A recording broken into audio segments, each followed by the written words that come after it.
Hey ladies, it's your girl Ken and welcome back to the channel Simply Serene. I'm really happy to be here with you guys. Let's just go ahead and jump right in. So this topic I should have talked about a long time ago. By a long time ago, I mean in the beginning of January. This topic is going to be about new seasons because it is a new year. A lot of us are in new chapters and we need to know how to conduct ourselves. We need to know how to act as women of God in these new seasons. So let's go ahead and get started. So ladies, have you ever left a chaotic, messy situation, whether that was a relationship, leaving your trauma behind and actually trying to move on with your life? But you realize that in this new season, in this new chapter, you literally brought your old self. You brought your baggage, you brought your decision making, everything that you were doing, the way that you were operating, you brought into the new season. And that's something that we typically do. I'm free now. Yes, I moved out. Yes, I have my own place. Yes, I started over, but your body, your mind, your decisions are still operating as if you were still in your chaotic situation. Your body is still in survival mode. And I've been reading Exodus in the Bible, and something stood out to me that I was like, I have to share with them because we all been here and operated in this type of timing, and it does nothing to our success and propelling us forward. So Israel is free, Moses is free, the chaos of Egypt is finally over. God destroyed them in the Red Sea, finito. But in Exodus 18, Moses is completely burnt out. Women, this is so relatable for us. Moses is leading all day, every day, taking care of things, delegating things. He's judging all day. He's answering every problem. He's carrying everybody's emotional weight. And Jethro, the voice of reason, his father-in-law, comes in and says, what you are doing is no good, no bueno. Operating like this, carrying all of this weight as if you are still in trauma mode is not going to propel y'all forward. And that's important because a lot of the times we're not doing anything wrong per se, just like Moses. He's just still leading as if he's still operating in Egypt. So yeah, he's free. Yeah, they're free. Yeah, the Egyptians are gone and killed in the Red Sea. But his mindset hasn't really left the situation. Is this resonating? He's no longer under Pharaoh. He's no longer in that in-between stage of moving to the countryside where he met his wife and being torn between being an Egyptian. He's out of that now. Just like a lot of ladies, we're out of our trauma situations. We're out of the abusive relationship. We're out of the dating scene, and we're now going to try to grow and better ourselves. But somehow our mental, our style of doing things, our default way of doing things, I guess that's a better way of saying it, is still shaped by survival mode. And it's not that you need more authority. That's not what Moses needed. He didn't need more authority. He doesn't need God to show him more miracles. He doesn't need more responsibility. He needs perspective. He needs a voice of wisdom, a voice of guidance. And that's when it hit me. Freedom without support will still burn you out. Just because you leave that situation, leave that partner, leave that job that's been weighing on you, stressing you, keeping you from living life, and you move into your new season. But if there is no type of support, guidance, wisdom, prudence, there's no type of laws or boundaries, you will still burn out because that's how freedom operates. I want to share a personal story with you ladies because this got personal for me. Once upon a time, before me and my husband got married, before we were even courting, I was in a very chaotic relationship. There was verbal abuse. There was some situations going on that weren't healthy. And when I got out of that situation, I really thought, I'm free now. Like, I'm free. I have my own place. I'm with my son. We have the autonomy to do what we want to do. I could do what I want when I want it. It was my space. And I began to party and I began to drink and smoke and use my space for things that were still chaotic. And I did not realize at the time that I was still living in a mess. It just looked differently. Like instead of all the arguments and all of the oppressive energy, I was oppressing myself with distractions and things that I could have been using to better myself. It was just like a different version of chaos. I confused freedom with doing whatever I felt like. I want you ladies to hear that. I confused freedom with doing whatever I felt like. I confused me being independent and being on my own and taking care of myself with healing, when really I was just living out trauma all over again, just in a different way. I started over functioning in new ways. I was overextending myself in new ways. I was trying to prove I was okay, again, with all of the drugs, partying, late nights, so forth and so forth. And it's crazy because we have to face ourselves in the mirror at some point. Like, what do people say? You have to face the music eventually. And years later in my marriage, I had to confront that. I had to understand what I was doing back then. I'm now still carrying it into my marriage, just dressing it up a little differently.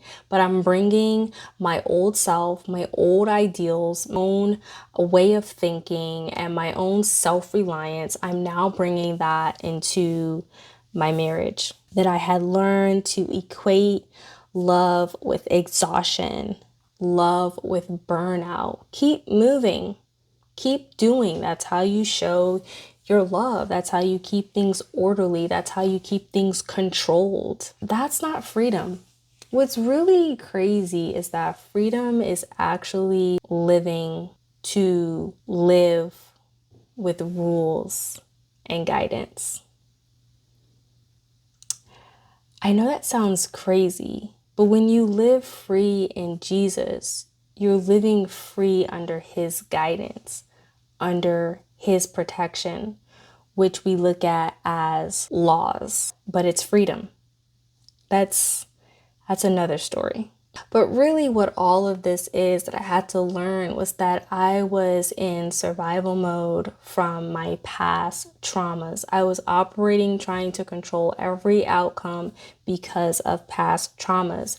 I was dressing up survival mode as independence and as doing what I want and living how I want. I'm on my own now. That's what I would say. I don't need anybody. I have me and my son and we're good. Have my apartment, we have our space, I'm good.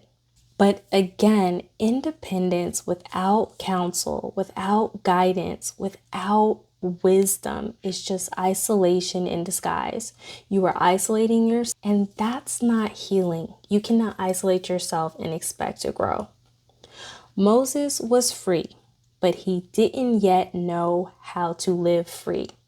Ladies, you are in your new season, new element, new job, new city, and you're still not learning how to live in that freedom, in that new space. That's why Jethro's role, Moses' father-in-law who provided him wisdom, his role is very important.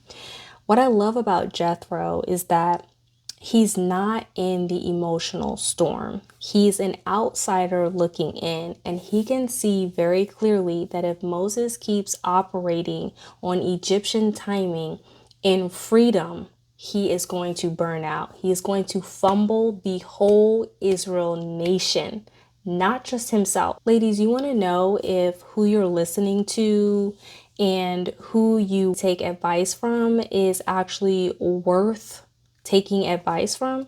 See if they control you or they're trying to give you direction. Because if they're trying to give you direction, then that's what you need, not control. Jethro simply tells him, look, you need to select capable men. You need to delegate. You need to create structure that matches this new season you're in. You cannot use the same blueprint, the same format. You cannot use your same ways and think that you are about to overpower your new season and win. It's not possible. The Bible is telling us that right here. Something that you have to respect about Moses here is that when this advice is given to him, he listens. He doesn't argue. He doesn't give pushback. He doesn't try to defend himself. Oh, I'm traumatized. This is why I'm doing this. Or men hurt me years ago. We cannot defend it. We have to face it. So he actually listens.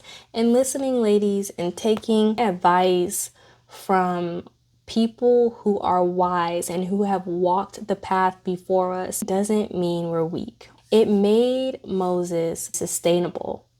Sustainable simply means here by listening and taking sound advice, whether that's from a counselor, like I said, whether that's from your grandma who had a successful life, who knows how to balance her work life with her family life, whatever it may be, you are learning to sustain yourself for the long run.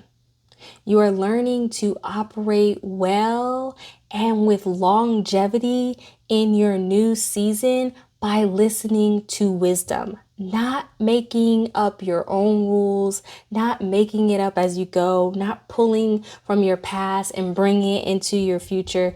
No, that's not how you do it. Moses did not need more power. He just needed perspective. He needed a clear view, a clear understanding of how to operate in his new season.